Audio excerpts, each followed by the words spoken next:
masan dam nei bi wa hi tamong phat phat mai islai muna kom thei dinga iko yu pathin chu lo bi na chang hen lang abana zam ta lam kai ho hi in ho thung lam kai ho hi chule hobung mi bi te zo si ka zan islam ben pi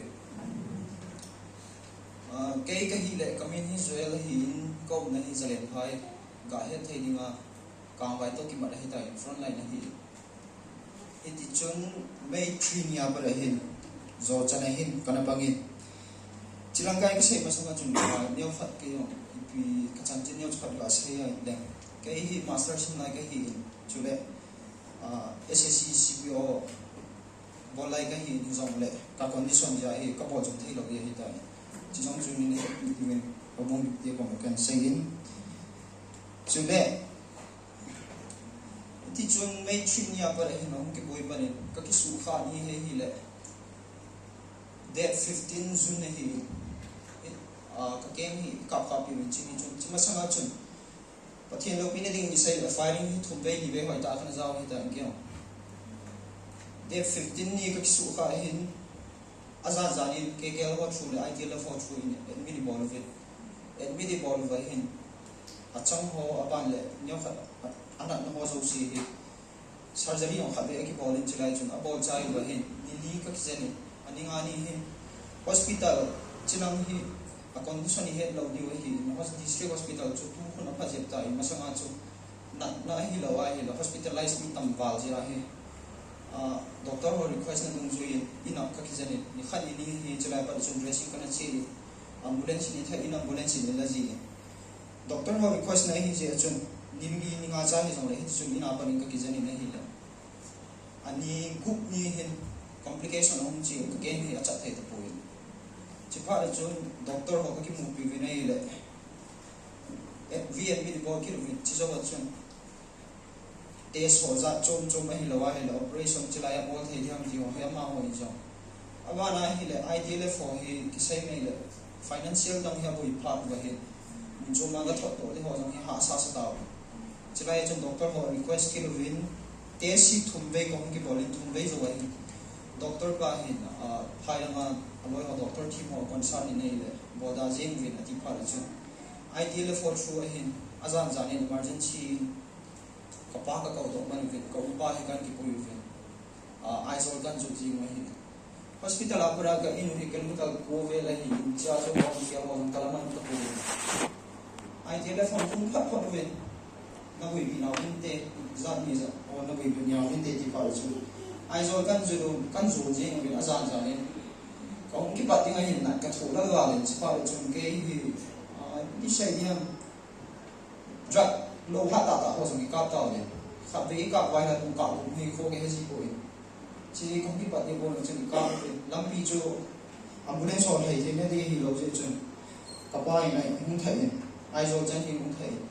cha chun azan ka hung thun le chi ka hung thun le hi ka pa ku sunga pan ne hi je front line bo hi je chun ki lo na bangin ama ni jing jing ni da ha pe ka pa to wai me ho ko ka um cha chun oi me ho in city hospital ali kuven city hospital a pan jong ve ne hila oi sa pa chon ne group sanga ne refer to vai hele chi vai kai ji mu na ti health ni sa pa ho concern ni azan ja ne su chu ka umin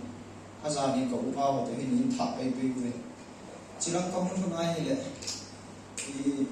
piti sai yam gen thi ha sa lai ta lu ne pum ma kan su an jong le chilang ai zat mi ho ne ko tu na ne mo na ho ki pa mo ka sai min ki ki pa thu ki pa ka ki pa e ti hela se ge ri jong ke ni si po ni jong le ka ki pa da ni het bi te tia so ni do ka hi ga min pha ding in ke so hi min ku ki pi hi chilai ho bu ke da bi se hi chule sister organization ki sai le ku ki we a suma ki khai ha hi in mar hi ai te ahung lo ahung po in ama ho zo si chung jong ki pa ne thu ka sai organization bet talovin amin mala ki thobi nai pe chule tha le jong in senga anung thim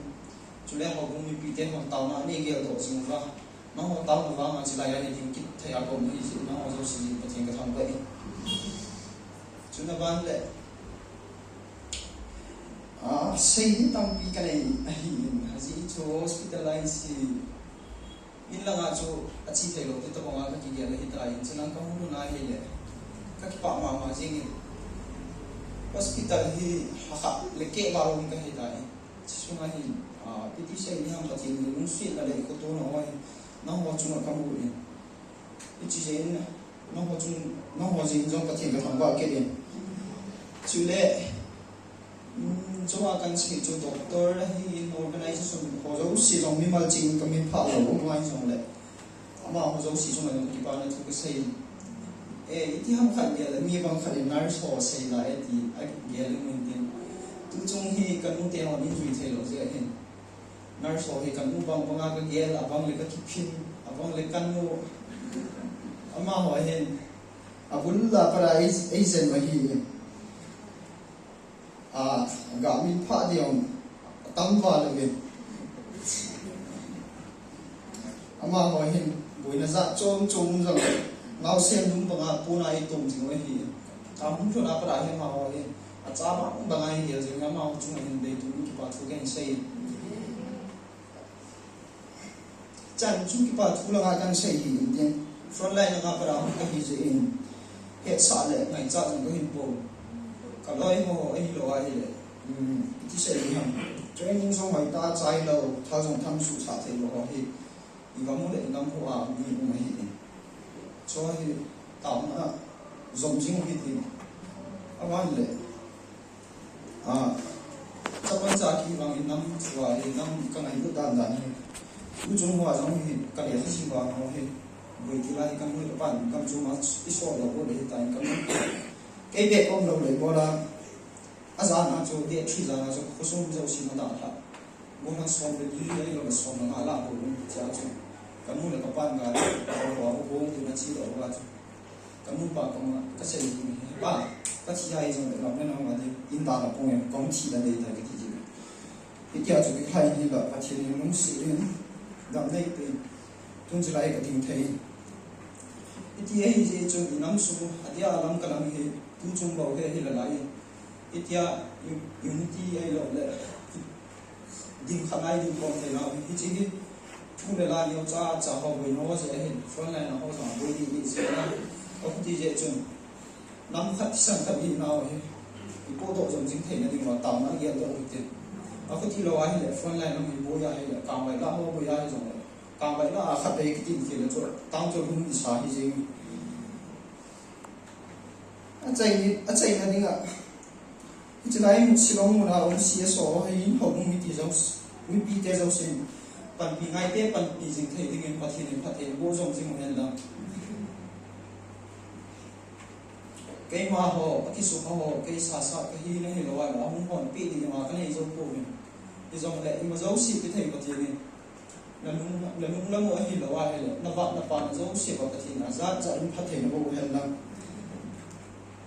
pathin ni inam pi ma pu yin tin sa zo na le mo hin ai pi te de hen chu kai man kan sei no mi te ki pai